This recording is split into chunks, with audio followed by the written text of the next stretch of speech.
अरे मैडम रुकिए, आप यहाँ गाड़ी खड़ी नहीं कर सकते। अरे तो क्या हो गया, 2 मिनट का काम है मेरा, बस अभी आ रही हूँ।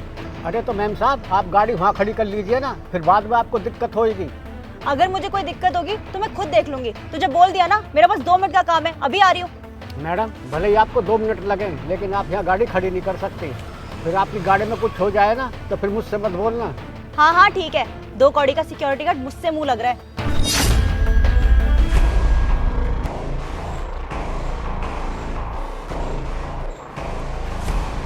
ओह गॉड, मेरी गाड़ी का शीशा किसने तोड़ दिया? और मेरी गाड़ी तो वहां खड़ी थी, यहाँ कैसे आ गई? ये पक्का इस गार्ड ने तोड़ा होगा। थोड़ी देर पहले मुझे यही टोक रहा था कि गाड़ी यहाँ मत लगाओ। अभी बताती हूँ इसे। अबे ओए, मेरी गाड़ी का शीशा किसने तोड़ा है? क्या? ये क्या बात कर रही हो मैडम? तू ही मना कर रहा था ना गाड़ी यहाँ पार्क करने के लिए, इसका मतलब गाड़ी का शीशा तूने ही तोड़ा होगा। बदतमीज गार्ड कहीं का। मैडम ये क्या बात कर रही हो आप? मुझे तो पता भी नहीं है, मैं तो खाना खाने चला गया था। अच्छा, तुझे सोसाइटी वाले खाना खाने के पैसे देते हैं या काम करने के? इतना इनोसेंट तो बन मत। तू ही मना कर रहा था मुझे यहाँ गाड़ी पार्क करने के लिए। अरे मैडम मुझे इसके बारे में कुछ नहीं पता, मैं तो अभी आके खड़ा हुआ हूँ। तो और किसने की मेरी गाड़ी की हालत? सुन, अब जो भी नुकसान हुआ है ना वो तू भरेगा, समझ में आया तेरे? और अगर तू नहीं भरेगा ना तो मैं पुलिस को बुलाऊंगी। रुक तू, तुझे बताती हूँ मैं भी। ये तेरी नौकरी है ना, ये भी जाएगी। 2 कौड़ी के सिक्योरिटी गार्ड, तेरी हिम्मत कैसे हुई मेरा शीशा तोड़ने की? और जब मेरी गाड़ी वहाँ खड़ी थी तो यहाँ किसने पार्क कर दी? अरे मैडम मैं आपको एक ही बात कितनी बार बोलूं, जब मैं यहाँ था ही नहीं तो मुझे क्या पता आपकी गाड़ी का शीशा किसने तोड़ा है। आपके आने से थोड़ी देर पहले ही मैं आके खड़ा हुआ हूँ। मैडम जब मुझे पता ही नहीं है आपकी गाड़ी का शीशा किसने तोड़ा है तो फिर मैं आपके नुकसान की भरपाई क्यों करूँगा?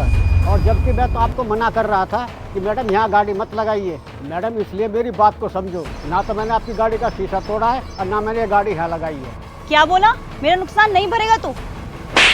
रुक, अभी पुलिस को बुला लेती हूँ और सोसाइटी वालों को भी बुला लेती हूँ, उनको भी तो पता चले कि कितना केयरलेस गार्ड है। अरे सिक्योरिटी गार्ड, क्या चल रहा है यहाँ पर? और ये मैडम कौन है? देखिए ना साहब, एक तो उन्होंने मुझ पर हाथ उठाया, ऊपर से मुझे उल्टा सीधा बोले जा रही हैं, मेरी बात सुनने को तैयार ही नहीं है। क्या हुआ मैडम, आप खामा इन पर गुस्सा क्यों कर रही हो? गुस्सा क्यों कर रही हो? एक तो मेरी गाड़ी वहाँ खड़ी थी, वहाँ से यहाँ आ गई, और दूसरा मेरी गाड़ी का शीशा टूट गया। और आपका ये बदतमीज गार्ड कह रहा है मैं तो खाना खाने के लिए गया था, मुझे तो कुछ पता ही नहीं। अब तुम बताओ, गुस्सा ना करूँ तो क्या करूँ? अच्छा, ये गाड़ी आपकी थी? हाँ, ये गाड़ी मेरी है। तुम क्यों पूछ रहे हो? अरे मैडम, आपको अकल वकल है या नहीं? देखना यहाँ पर नो पार्किंग का बोर्ड लगा हुआ है, किस लिए लगा हुआ है ये? तो क्या हो गया, मैं सिर्फ 10 मिनट के लिए ही गई थी, मैंने देख लिया था ये नो पार्किंग जोन है। ऊपर हमारे पड़ोसी के यहाँ कुकर फट गया था और यहाँ पर एम्बुलेंस आने तक के लिए जगह नहीं थी, और आप अपनी गाड़ी बिल्कुल गेट के सामने लगा गई थी। इसलिए मैंने आपकी गाड़ी का शीशा तोड़ा और फिर आपकी गाड़ी को यहाँ पर लगाया। अरे एम्बुलेंस के रास्ते में गाड़ी कौन खड़ी करके चला गया? अब क्या करूँ, ये गाड़ी तो लॉक भी है, क्या करूँ मैं? ऐसा करता हूँ, इस ईंट से इसका शीशा तोड़कर इसे आगे कर देता हूँ, ये सही रहेगा। आपको जरा सा भी अंदाजा है मैडम, आज आपकी वजह से किसी की जान चली जाती अगर मैं सही वक्त पर नहीं आता। अरे मैडम, आपके अंदर इतना दिमाग तो होना चाहिए ना, अगर वहाँ सामने पार्किंग है तो आप अपनी गाड़ी वहाँ पर खड़ी कर देती, लेकिन अपनी अमीरी का घमंड दिखाने के लिए आपने अपनी गाड़ी गेट के सामने ही खड़ी करी। इन बेचारों पर हाथ उठा रही हो, ये तो खाना खाने गए थे।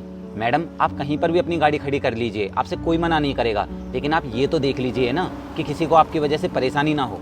आज आपकी वजह से किसी की जान जाते जाते बची, वो तो सही हुआ कि मैं टाइम पर आ गया और मैंने आपकी गाड़ी का शीशा तोड़कर इसे आगे कर दिया। हाँ सही कह रहे हो आप, मुझसे बहुत बड़ी गलती हो गई। आपके गार्ड ने तो मना किया था कि गाड़ी यहाँ मत लगाओ, लेकिन मैंने ही जिद की, मैंने गाड़ी नो पार्किंग में लगा दी। आज मेरी वजह से कितना बड़ा हादसा हो जाता। प्लीज़ मुझे माफ़ कर दो। और अंकल जी प्लीज़ आप भी मुझे माफ़ कर दीजिए, मैंने आपको इतना उल्टा सीधा बोला और बिना सोचे समझे थप्पड़ भी मार दिया। मैडम मैं तो आपसे शुरू में ही मना कर रहा था कि यहाँ गाड़ी मत लगाओ, लेकिन आपने मेरी बात मानी ही नहीं। खैर अब माफ़ी मत मांगिए, आगे से ध्यान रखना। हाँ बिल्कुल, मैं नेक्स्ट टाइम से ऐसा कभी नहीं करूँगी।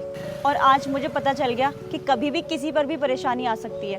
प्लीज़ मुझे माफ़ कर दीजिए, और अंकल जी आप भी मुझे माफ़ कर दीजिए। खैर अब जो हो गया, लेकिन आगे से आप हमेशा ध्यान रखना, आपकी वजह से किसी को परेशानी नहीं होनी चाहिए।